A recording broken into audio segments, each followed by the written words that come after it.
Olá, pessoas!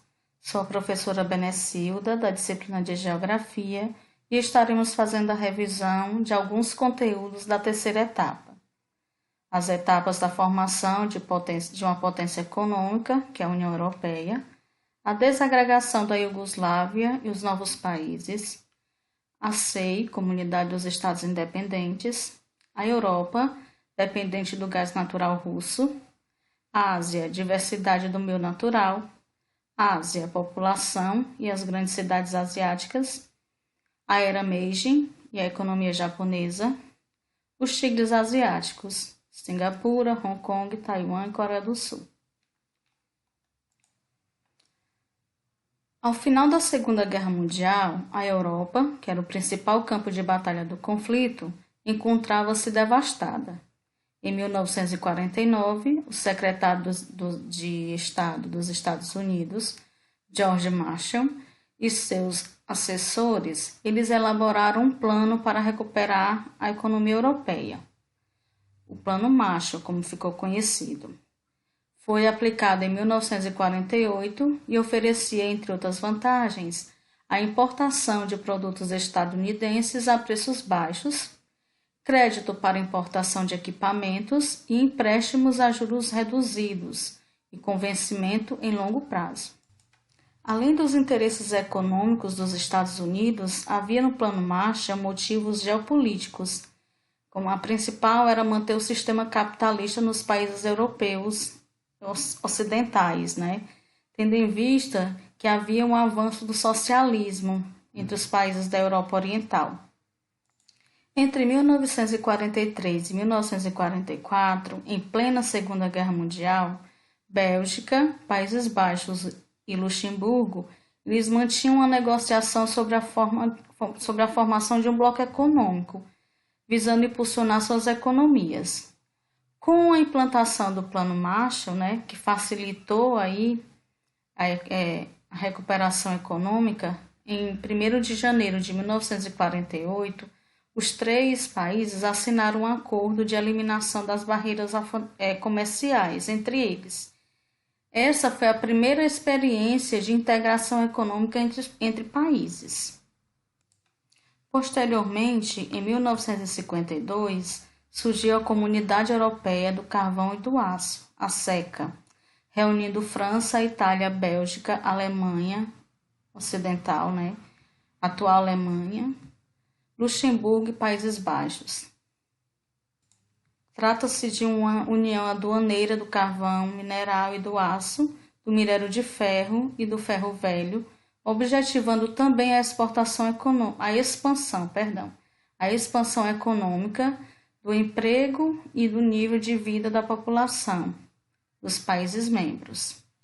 Em seguida, em 1957, com o Tratado de Roma, instituiu o Mercado Comum Europeu, o MCE, ampliando a abrangência do acordo anterior, da CECA, e permitiu a livre circulação de pessoas, capitais e serviços entre os países membros. Em 1992, assinou-se o Tratado de Maastricht, que substituiu o Tratado de Roma, de 1957, e tinha como objetivo implementar a União Econômica e Monetária e uma política externa, e dessa forma surgiu a União Europeia.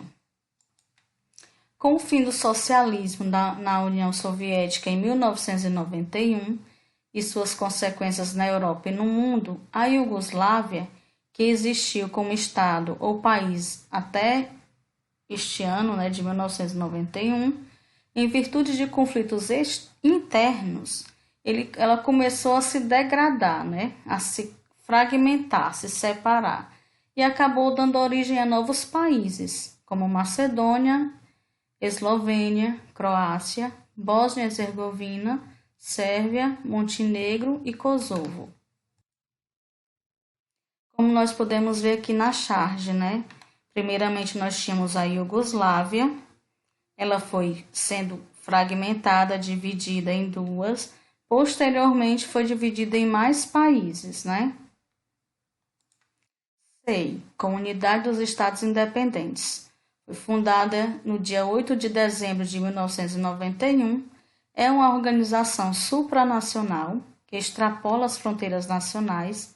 É um bloco integrado pela Rússia e as antigas nações da União das Repúblicas Socialistas Soviéticas. Foi criada para implantar um mercado econômico comum e promover relações de cooperação entre os países membros.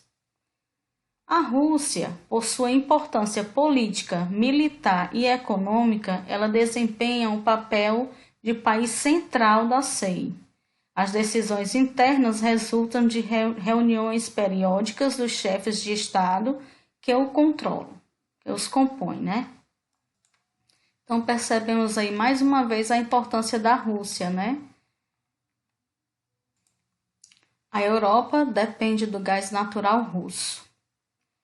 Dispondo das maiores reservas de hidrocarbonetos do mundo e de uma grande rede de gasodutos e oleodutos que permite o fornecimento tanto para o Ocidente quanto para o Oriente, a Rússia é a grande e poderosa fornecedora de energia mundial, sobretudo para os países europeus e para os países que compõem a CEI.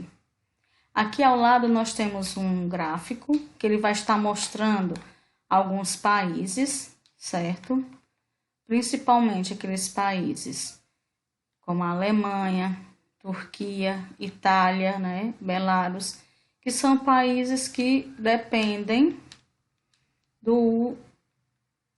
da importação desse recurso, né, que é o gás natural. Então, vemos aqui a Alemanha com 48,5%, a Turquia com 27,6%, a Itália com 22,3%, né?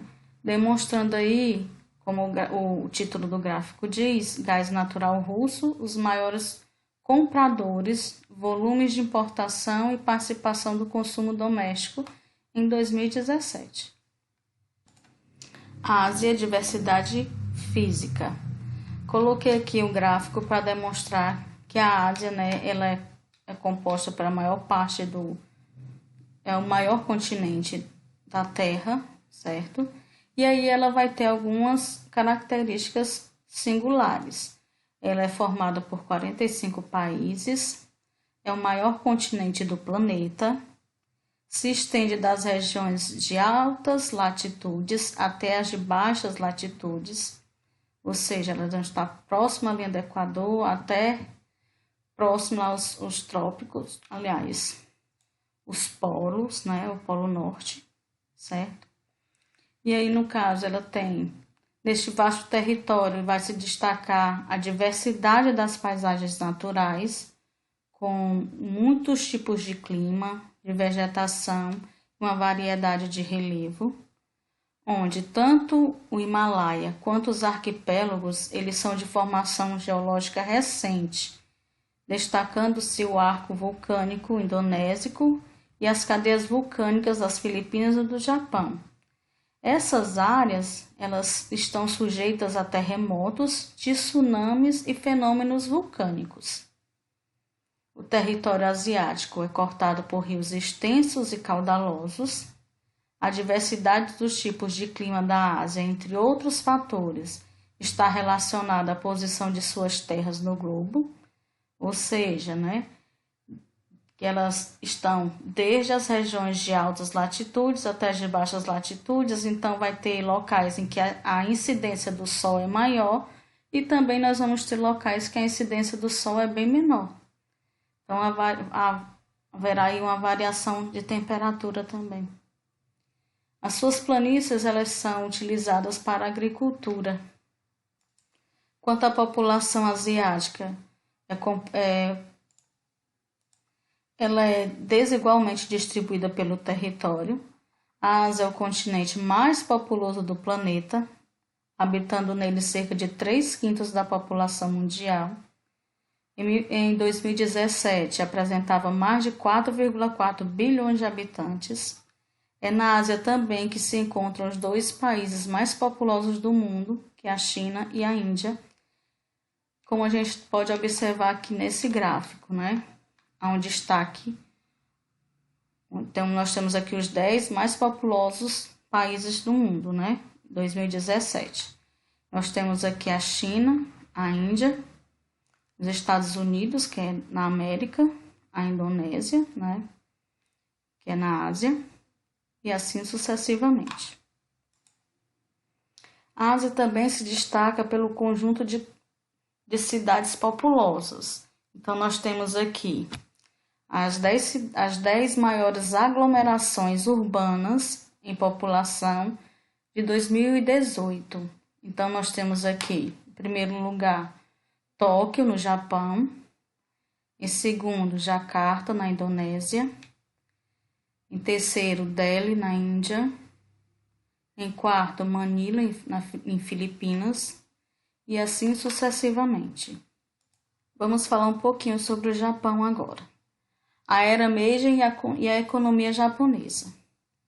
Em 1868, foi restaurado o poder imperial do Japão, substituindo-se o poder feudal que exerciam desde o século XII. Subiu ao trono, então, o jovem imperador Mitsuhito, conhecido como Meiji. A Era Meiji, né, que recebe esse nome em homenagem ao imperador, foi de 1868 a 1912, e foi um período de grandes mudanças na história do Japão. Nesse curto intervalo de tempo, graças ao incentivo do Estado, o país concluiu a sua revolução industrial. Assim, apoiados pelo imperador, algumas famílias formaram poderosos grupos econômicos e industriais, chamados de zaibatsu. E falaremos agora sobre os tigres asiáticos, Singapura, Hong Kong, Coreia do Sul e Taiwan. Na década de 1970, esses 4 países asiáticos eles apresentaram um acelerado processo de industrialização. Como o tigre, originário da Ásia, simboliza a astúcia e a força, ele vai ser utilizado para designar esses países, que em um curto intervalo de tempo apresentaram um intenso e contínuo desenvolvimento econômico e social, ou que se industrializaram com muita rapidez. Em razão da agressividade administrativa e da localização dos países, eles ficaram conhecidos mundialmente como os tigres asiáticos. É isso aí, pessoas. Façam uma boa prova. Até a próxima aula.